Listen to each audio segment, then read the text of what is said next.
Welcome to Movies Redux. Today I'm going to explain a comedy romance thriller, HeartBreakers, that is a captivating story that revolves around a cunning mother and daughter duo who employ their charm and deceitful tactics to manipulate and defraud rich men. Trust me, you don't want to miss this one. The movie opens at a church where Angela and Dean's wedding ceremony is taking place. After getting married, Angela and Dean enjoy a sumptuous dinner party with the guests and enjoy themselves. While they are enjoying each other's company, Dean's friend Leo interferes and wishes to dance with Angela. Dean doesn't like it and tries to push him away, but Angela stops him from doing so. She then starts to dance with Leo. Suddenly, Dan notices a man trying to woo Angela, but to no avail. Dean gets enraged and pushes away the man. Then he takes Angela to his room to get intimate with her. He entices her and starts to blow the horn, know what I'm saying. Anywho, but to no avail, she goes to sleep surprisingly. He tries to awaken her, but she doesn't wake up. Getting dejected and disappointed, he is about to drop water on her, but draws back at the last moment. When Angela wakes up in the morning, she finds Dean sitting before her. She feels apologetic for spoiling their first wedding night and asks him to get intimate now. He gets excited and starts to kiss her, but suddenly she begins to vomit and rushes toward the washroom. She asks him to wait for her to get fresh, but he tells her he is getting late for the office now and he will be back in an hour or two. He runs an auto body shop and goes to work, where his staff joyfully asks about his first wedding night. He gets angry with them and goes to his office, where her secretary, Wendy, is working in a sultry dress. He gets worked up to see her as she is deliberately enticing him. Dean tries to overcome his feelings but can't and starts loving her.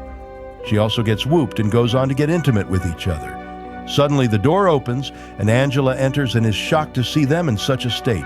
She gets enraged and demands divorce on the spot. Dean tries to clarify her. Angela files a divorce case and demands $300,000 and a Mercedes in terms of compensation. Dean has no other option except to fulfill her demands. So, he divorces her, and she runs along happily. The next scene shows Angela and Wendy at a filling station, where it is revealed that they are mother and daughter and con artists who deceive rich men and wangle a huge amount of money. Later, an older man reaches there, and Angela entices her, while Wendy refills her car by using his credit card without his being aware of it. Angela and Wendy's real names are Max and Paige, respectively. They go to a hotel to have lunch. Max tells Paige she is planning to go to Seattle to hunt for their next target, but Max tells her she is not going to work with her anymore. She tells her she is now old enough to operate alone. Later, as they make their way to the bank to divide their hard-earned money, an unexpected encounter awaits them. An IRS agent appears, delivering the news that a substantial amount is owed to the government in addition to the savings that have already been taken away. Paige hesitantly agrees to participate in a final scheme alongside Max in Palm Beach. Max and Paige cruise along the beach in a speedboat, scouting for potential targets to deceive. They aim to secure enough funds to settle their debts with the IRS and pave the way for Paige to pursue her own ventures. As their target, they select widower William B. Tenzie, who is a tobacco tycoon and has developed a strong addiction to his own product. Max approaches William at an auction, while Paige finds herself at a bar owned by Jack. As he walks up to Paige, he politely inquires about her beverage preference. She believes he's using a pickup line and becomes extremely alarmed. As Jack returns with a drink, Paige's attention is diverted by a phone call from her mother. Paige storms out of the bar, fueled by anger and determination. She heads straight to the location her mother had mentioned, a sense of purpose guiding her every step. With a calculated move, she carefully places a spike strip on the road, her intentions clear. She waits, knowing that this act could potentially lead to William's downfall. Unbeknownst to her, her purse was inadvertently left behind at the bar, only to be discovered and returned by Jack. Paige and Jack find themselves in a rather uncomfortable situation as they spot William approaching. In a sudden act of urgency, Paige swiftly guides Jack down a nearby hill, ensuring that he remains oblivious to the spike strip lying on the road. The force of the impact sends William careening into Jack's car. Paige leans in and kisses Jack. Meanwhile, Max skillfully persuades William that she is the one who will safely guide him back home. Upon returning home, Max finds himself face to face with the housekeeper of William's residence.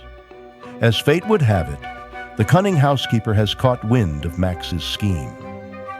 Paige enters the maid's room and orchestrates a setup, making it seem as though she is responsible for the disappearance of William's ex-wife's jewelry.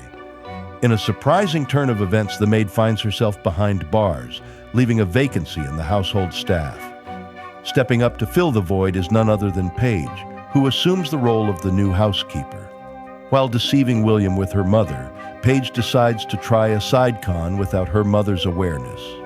Paige hides her identity from Jack, who is a beachfront bartender with a net worth of $3 million. She tells him her name is Jane. However, as time passes, Jane develops genuine emotions for Jack. Max discovers the sidecon and advises Paige to end the relationship, which Paige does with hesitation. William surprises Max with an early proposal, but tragically, their plans for marriage are cut short when he unexpectedly passes away while attempting to initiate intimacy.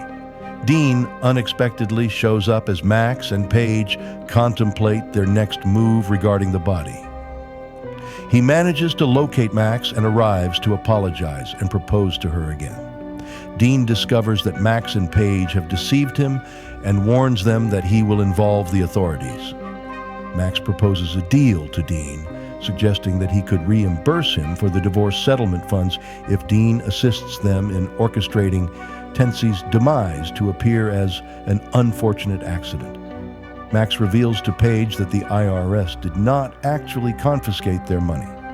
Surprisingly, it was Max's mentor, Barbara, who orchestrated the whole scheme to prevent Paige from escaping. But when Max, Paige, and Dean arrive at the bank, they discover that the money has vanished. Barbara, in an act of betrayal, had liquidated it. To assist Max, Paige returns to Jack and agrees to his proposal, intending to approach it as a typical con. Paige firmly believes in Jack's loyalty, but her world shatters when on their wedding night she discovers him in a compromising situation with Max after breaking into her mother's room. Once the divorce settlement is settled, Dean decides to have a serious conversation with Max about the morality of their scheme. Dean highlights the fact that even someone as virtuous as Jack is still susceptible to human flaws. She reluctantly admits to resorting to drugging him, justifying her actions by asserting that Jack would inevitably cause harm to Paige. Dean argues that Max lacks the authority to prevent Paige from being with the man she loves based on speculative possibilities. Max humbly confesses to Paige, revealing the truth and acknowledging that her attempts to safeguard her daughter have inadvertently caused harm in other aspects of her life. Jack and Paige finally reunite, resolving their differences and restoring their bond. Max and Dean eventually reconcile, with Dean confessing his enduring love for Max despite the challenges they faced in the past. In the closing scene, Dean, going by the alias Stanley, is seen charming Barbara while Max observes them through binoculars. This suggests that Max and Dean have allied to retrieve Max's money from Barbara. Here, the movie ends. Thanks for watching. Don't forget to hit that like button and subscribe for more recaps. Your support means the world to me. Feel free to drop any comments or suggestions below. Until next time, take care and stay awesome.